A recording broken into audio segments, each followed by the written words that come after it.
Tafliad yma'n hyn i Pen-y-bont yn gynnar yn y gêm.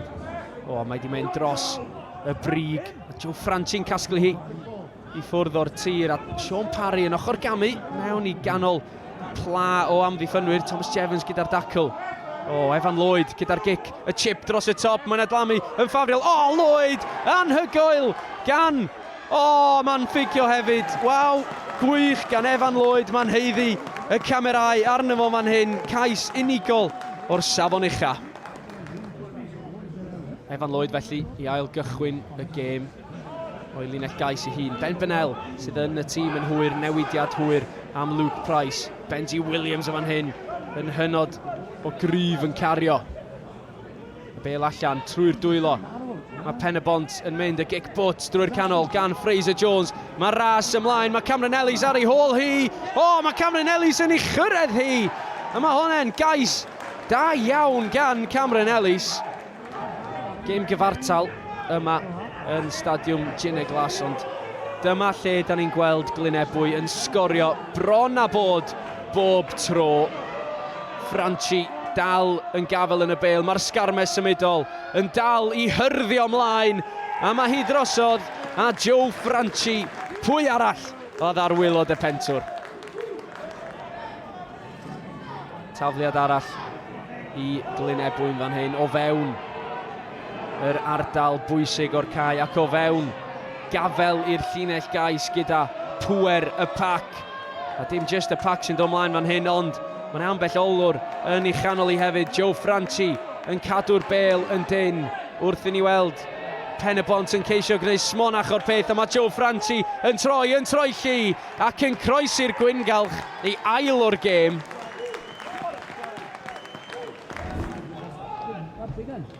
Pen-y-bont yma'n hyn yn clirio 9 pwynt rhwng y ddau dîm ar ôl gic gos gan Ben Bennell. Honen cario mor gryf anerthol gan Glynebwy, ond dyma ni'n dod tuag at yr ystys. Llinell arbennig gan y cefnwr Morgan Richards. Ac o'n y cefnogaeth yna, ond oedd o ddim angen y cefnogaeth ta waith. Morgan Richards gyda'i gyflymder a'i sgil yn croesi. Franchi i'r brig. Ni'n hanner disgwyl gweld y sgarmes symudol yn mynd eto fan yna. Ond tro yma, Ethan Phillips sydd yn dod i ffwrdd gyda'r bêl. Glynebwy yn newid y drefn gyda'r sgarmes symudol, a mae hynny'n gweithio. Sgarmes symudol yn cadw hi'n dyn tro yma gan Glynebwy, a mae'r olwyr yn ei chanol hi. Iwan Bowden, Dom Franchi a'r gwt Joe Franchi. A maen nhw'n troi rownd y gongol. A mae hon yn mynd i fod yn gais, a trydydd cais, hat-trick yw hi i Joe Franchi, y capten. A mae o yn sgorio mor aml o'r ardal yna.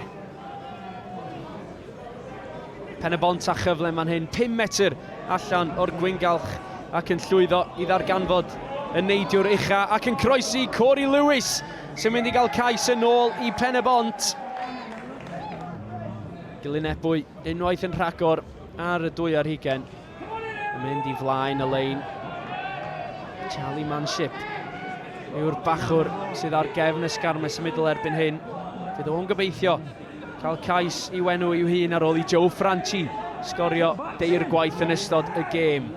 Pen-y-bont yn neud yn reit dda i ddal Glynebwy yn ôl yn fan hyn, ond mae'r bêl yn dal i droi a throelli wrth i Dan Buffrey ofyn amdani. Symud y bêl allan tuag at yr olwyr, un ffigiad ac yn dadlwytho i David Thomas sy'n mynd i sgorio cais arall wythnos yma, a mae Glynebwy wedi dangos pam na nhw ydy tîm gorau'r gyngrair. Buddigoliaeth pwyntiau llawn i Glynebwy, y sgôr terfynol 47-15.